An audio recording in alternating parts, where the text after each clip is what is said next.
All right, guys. So moving on to our next topic here. Like I said, this is going to be a pretty big DC newsworthy kind of show. So this is a real quick one. I just thought I'd share it with you because it was kind of news to me. I didn't even see it come up.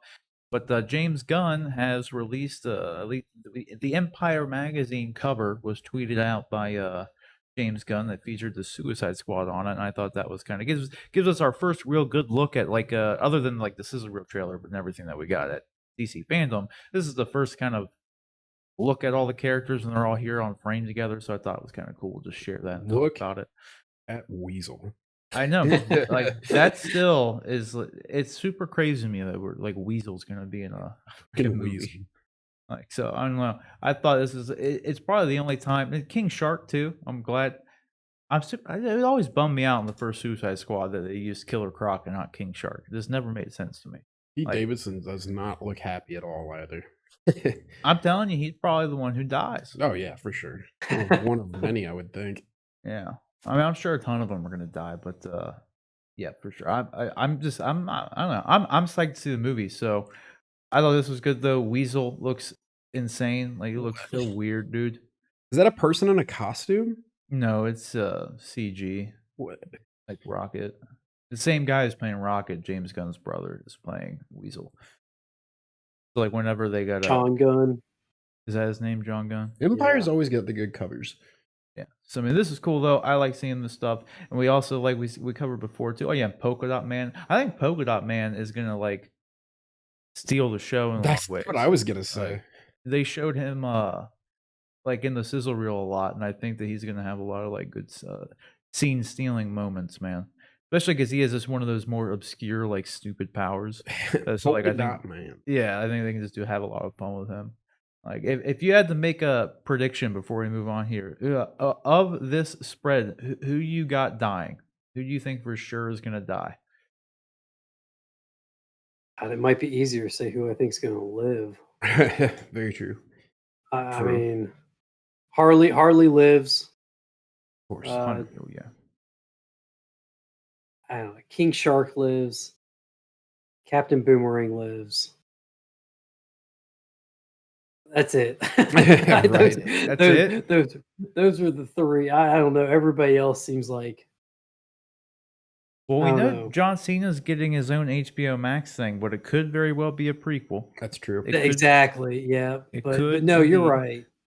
Polka Dot Man, I think he'd live like Rob. Well, I could see either him living or dying, because like it's always good for them to actually have a scene stealing character, but then kill him off. Yeah, that's true. I'm just looking on my phone here because I can zoom in a little bit more, but I'll say this. Okay, Idris Elba, Bloodsport. I think he lives, and here's why. Marvel killed him off.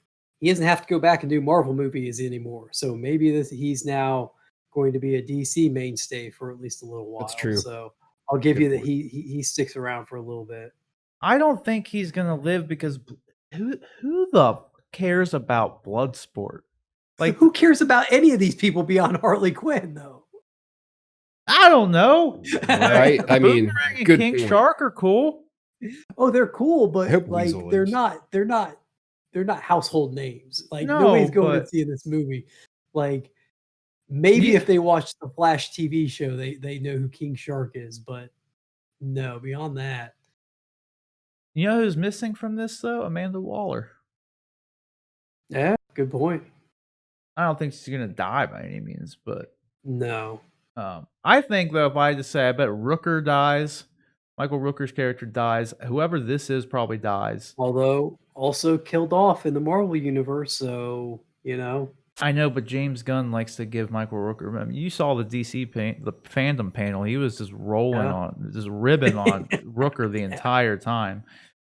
So I could totally see him like having much pleasure in killing him off. Pete Davidson's probably going to die. He doesn't. Yeah, he looks like he's going to die. Rat Trap 2 is probably going to die. I'll give you that. Well, yeah. I think Nathan Fillion is probably going to die too. Yeah. Yeah, I don't know, man. Like if I had to guess, it might be easier picking out who's going to live. Although, to be fair, I could see all of them dying other than the core, like what now is like the core, especially even with the Rocksteady Suicide Squad game coming out. It's Deadshot, excluding Deadshot. We got Harley, King Shark, and Captain Boomerang. I think those three are for sure going to live.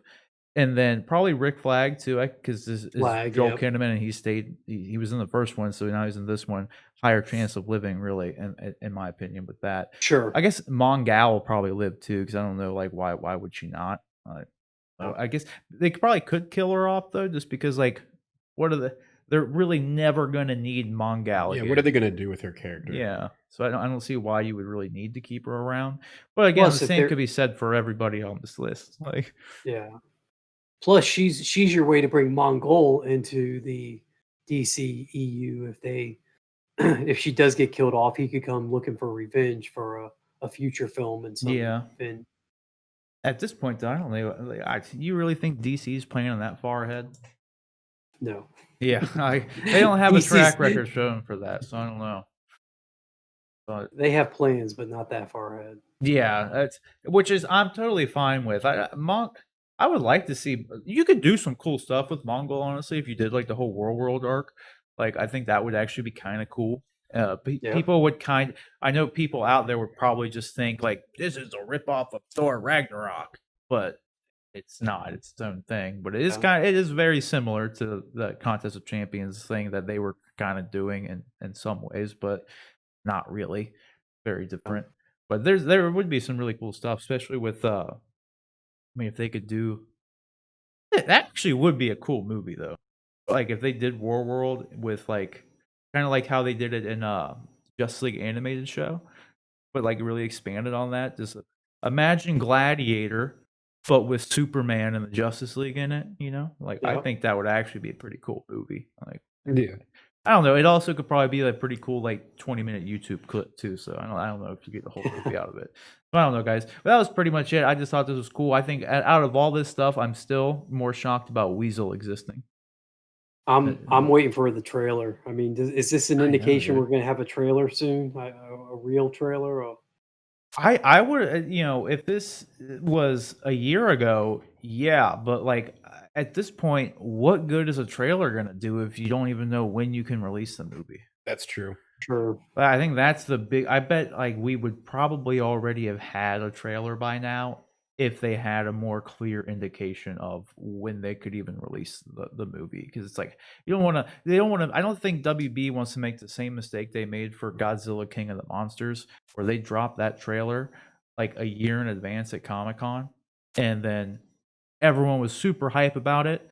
But then by the time the movie came out, no one was hype about it for whatever reason, and then the movie didn't do all that good in theaters, so like there was no good word of mouth coming out of the theater from seeing it. So just releasing the trailer too early can sometimes hurt it. I don't think Suicide Squad really has any worry about that. It has kind of a built-in fan base, with superhero comic book movies. Even the first Suicide Squad movie, despite how not super good it was, it still made like $800 million too. So I mean, it still was financially successful. So I don't really think it's going to be hurting for some good revenue at the box office, but kind of need a box office for that. So right now we don't have that. So, but that pretty much covers it for this, guys. What do you guys think about this first look at all the smiling, happy faces of the Suicide Squad characters?